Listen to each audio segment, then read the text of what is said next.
Oh, hey, welcome back. This week we're talking about romance. Personality tests have been really helpful in getting us to know each other a little bit better. We think we know ourselves really well, but when you take something like a personality test like the Kolbe or the love languages test, it really shows you objectively what it is that you do really well, what it is that you prefer, what it is that you might least likely prefer, or what that you need some extra help with or doesn't come to you as naturally.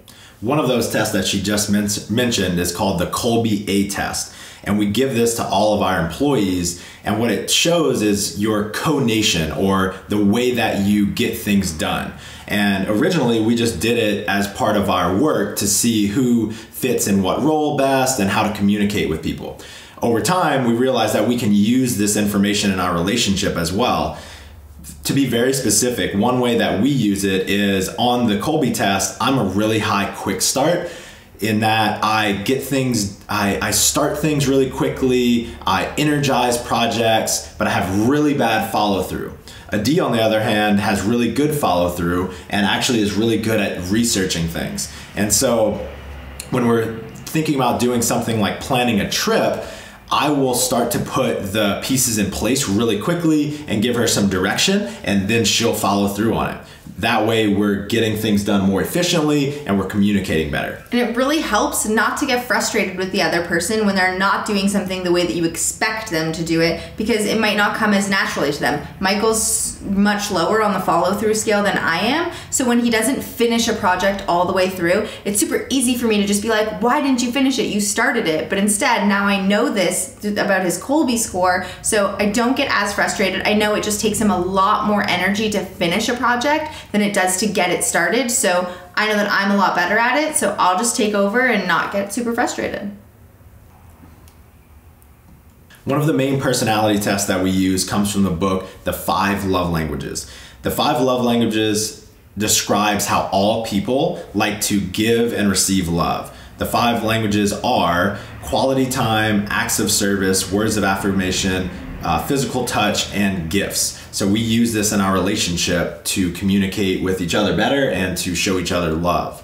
So we know each other's top 2 love languages as well as our least favorite love language. And the way that we use this intentionally in our relationship, my number 1 is acts of service. So I could probably take this overboard sometimes, but I ask for little acts of service all the time. Whether it's, can you grab me a glass of water, or can you do me a favor? And Michael knows that that is going to land more for showing me love than getting me a present or a necklace or a new ring, because that's the lowest on my love languages. So an acts of service, whether it's, picking something up for me or doing a favor for me, is going to really make me feel loved. And that's how we use that intentionally in our relationship. I really love that she has the cheapest love languages. She hates gifts. Yeah, but it's really high in effort. That's true. So in the beginning of our relationship, she would ask me to go get a glass of water when she is clearly closer to the refrigerator. And it was really annoying to me, and I thought she was just being lazy. Once we took this test, it was really like, it gave me a totally new perspective on who she was. And so I stopped seeing it as an annoyance, and now I just see it as a really easy opportunity to show her how much I care about her. This is not something that I think we picked up on naturally or automatically. We learned about each other by intentionally taking this test, sharing the results with each other, and then consciously and proactively treating each other and giving love in the way that we know the other wants. It really is like speaking another language. Like, he learned a different love language than I learned growing up. So naturally, I just don't speak Chinese. And if he spoke Chinese, we're gonna have to. I don't speak Chinese either. Right.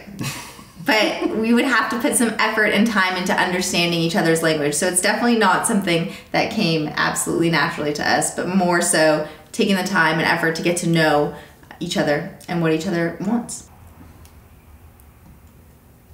Do I think there's anything wrong with completely doing something just for your significant other? I think it can go both ways. I think it might be a bad thing if you're gonna do something that's for them and you're going to be resentful for it after and you're gonna hold a grudge about it.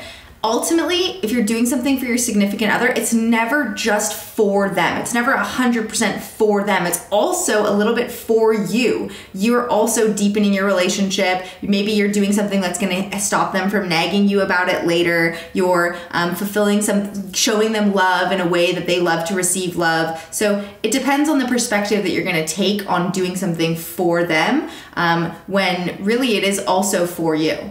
That's a really great point. Anytime you can do some small act, giving your partner love in the way that they want to receive it, it's going to make your relationship better. It's going to make them treat you better, which is going to make your entire life better.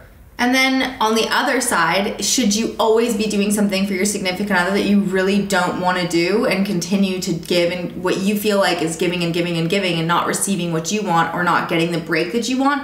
That's definitely an opportunity to reach some level of compromise or have a conversation about it. So instead of, mine is acts of service, instead of Michael always getting me that glass of water and then feeling annoyed about it every single time, he can let me know, hey, you ask for these things all of the time, and I totally get that that's your love language, but once in a while you can get that for yourself, and I can accept that and say, hey, you're totally right. I don't need to ask you to get that for me all the time, and try and catch myself. Literally sometimes in the middle of the sentence, I'll be like, hey, Michael, oh, I can actually just go and get that myself. And I've gotten a little bit better about doing it for myself, and he's gotten better about doing it for me without me having to ask for it, and it's kind of a win-win. So I really think it depends on the scenario, but the key is to not hold any resentment inside and to talk about what you're feeling with your partner. Mm-hmm. So that was a sneak peek into our relationship, how we make balance, fitness, nutrition fit with each of our goals, and how we continue to work on it each and every day. I hope that this helped you with your relationships, and if you have any questions, post them in the comments, and we'll be here to answer them for you next time.